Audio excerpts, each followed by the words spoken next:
Click below to watch the original Sins video.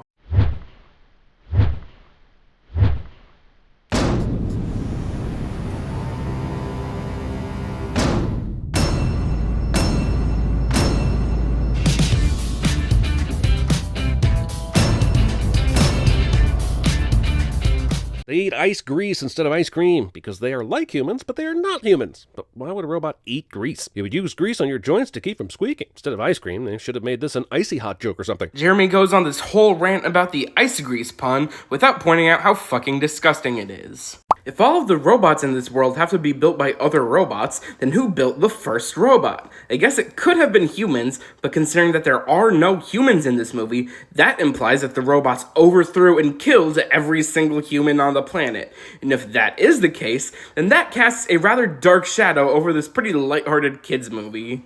What's that extra piece? We did want a boy, right? This won't hurt a bit, son.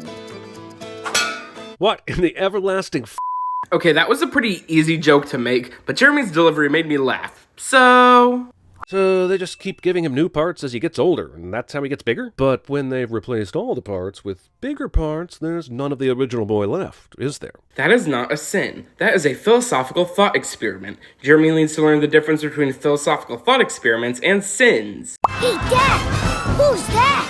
That, Rodney, is Bigwell. Oh, that is a balloon. Yes, Jeremy, that is a balloon. What incredible observational skills you have. These are your 12-year-old parts. The phrase 12-year-old parts.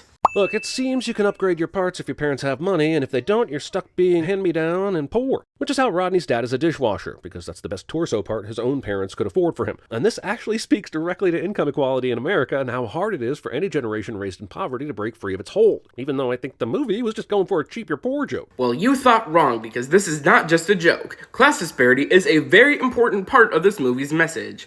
Or did you somehow happen to miss all the extremely blatant anti-capitalist themes? I'll make you proud. I know you will. He says this instead of saying you already have. That's a dad fail right there. Herb is actually one of my favorite animated dad characters, so if you mess with him, then you mess with me. What are the odds he ends up paired in a travel ball with the guy that tried to take his picture and sell it to him back about, 3 minutes ago? Technically, Fender didn't take Rodney's picture, because if you remember, the camera didn't have any film in it. I know that sin was really nitpicky, but this is CinemaSins we're talking about, so I feel absolutely nothing. No one will be seated during the Rube Goldberg Bingo Ball flex portion of the movie. I mean, I thought this scene was fun, but okay. Can I help you? This scene, Wizard of Oz, is so hard it makes my ruby slippers get tingly. What exactly is the comparison you're making to the Wizard of Oz? Someone getting turned away at a gate? What an extremely novel concept that only one movie can have. Look, 10,000 ball bearings on the floor does not make it a f***ing people mover. Both these robots have already fallen 10 times by now if this movie is being real. Good job pointing out how boring your own overt nitpickiness can be. Well, then why is she called Aunt Fanny? Couldn't call her Aunt Booty. Just a reminder that Aunt Fanny would have had to have been intentionally built this way by her parents. The brand new model of the robot torso has 6 f***ing cup holders in the abs section. What's the sin here? It would be awesome to have cup holders in your ass. Wait, I meant abs. Abs. Not ass. Abs. Although now that I think about it, having a cup holder in your ass would also be pretty cool. Actually, if you really wanted to, you could probably already do that if you really tried hard enough. I think I might have gotten a bit carried away there, but I think there was a sin in there somewhere, so... This movie somehow made $260 million. Because it's awesome, you sad, lonely individual. Somewhere out there beneath the robot sky. Your singing is shit. Hey kids, get a load of this.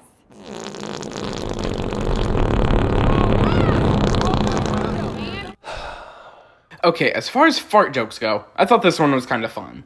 I mean, if you haven't seen this movie in a while, then the sound of a really loud, obnoxious fart might not seem that funny, but it was definitely helped a lot by the setup that Jeremy conveniently cut out. Back off! Back off!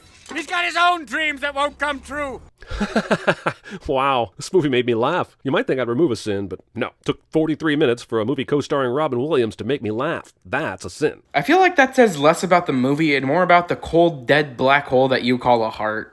Also, clearly the goal here was to replicate Aladdin's success and let Williams ramble and ad-lib ad nauseum. But the difference is all in the editing. That and having a good story to begin with, and this movie has no story. Okay, I feel kind of ridiculous for having to say this, but this movie does have a story. Whether or not you like that story is an entirely different matter, but to say that this movie does not have a story is just straight up absurd.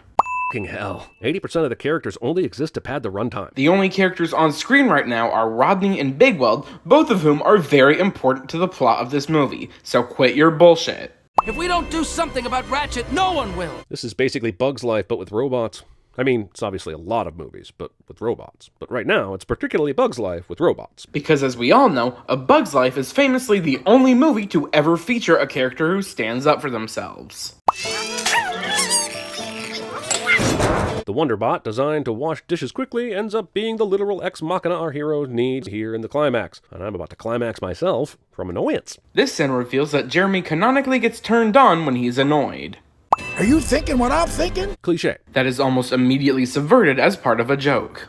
I've brought enough parts to make 2 of you. Which raises the question, what makes any of these robots unique? There are 2 boxes of herb here, and does that mean that if they put a new herb together, there are 2 herbs with 1 personality? Or 1 herb but multiple bodies? Also, if you can start off as a full-grown robot, why go through the trouble of the whole baby thing in the first place? It's shown at the beginning of the movie that when robots are born, they still have the personality of a baby. So for the parents of the robot children, even if they could just put that personality into a grown robot body, it would probably be much easier for them to deal with a baby with the mind of a baby versus a grown-ass man with the mind of a baby. Is now my right-hand bot and my eventual successor. All because he was the first to walk into an unlocked mansion where I used to live, and basically for no other reason. Capitalism! Gee, you really just glossed past how Rodney was able to successfully convince Bigweld to come out of retirement, as well as played a vital role in helping to take down Ratchet.